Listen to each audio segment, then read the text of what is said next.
Hii tunaita ndamba.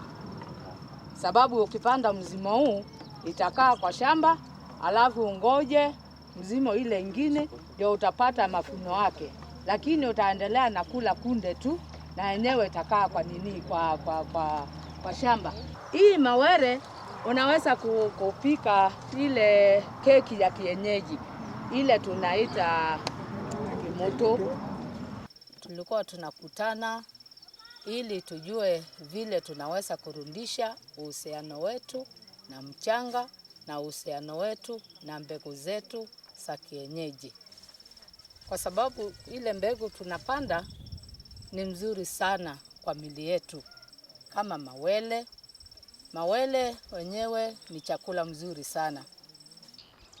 For the last 3 days we've been having what we are calling walking workshop, whose main objective is to look at how we can change our future thinking so as to be able to deal with the challenges that have come up of late, such as COVID-19, the infestation by locusts and many others, which have affected the environment and also the livelihoods of communities.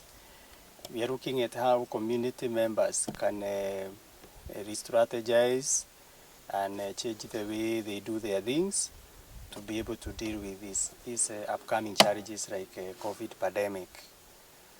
So we have been able to go through the journey that Kivaa community has gone through since the year 2008, when the Institute for Culture and Ecology engaged them and started working with them, where we have done eco-cultural mapping and calendar development. Ndio naona zile miti tuliona mingi sasa ni scattered. Sio mingi. Ukiangalia vizuri tulikuwa na miti ambayo ilikuwa na mizinga, hakuna. Boma ambayo tulikuwa nazo zilikuwa ni mingi, sasa ni kamoja. Labda ng'ombe which was a way of documenting the resources that are found in Kivaa area and especially around Kivaa Hill. And then from the time we completed the eco-cultural mapping, we came up with the action plans.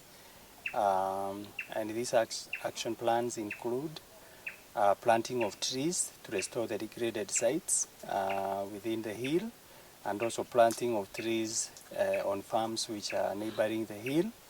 And through that we've been able to reduce encroachment into the hill, to the forest.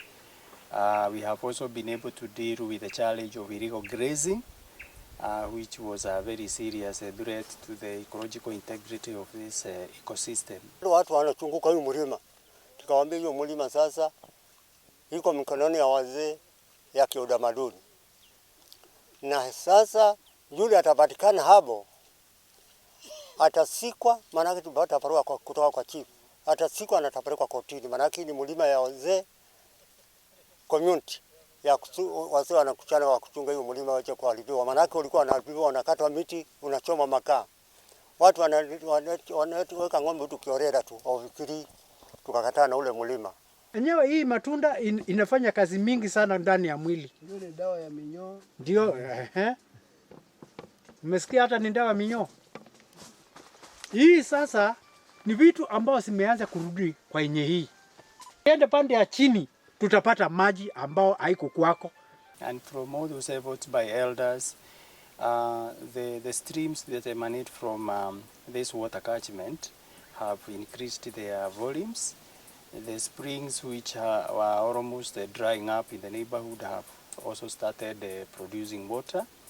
And the community has reported improved standards of living because they are able to access water in the neighborhood.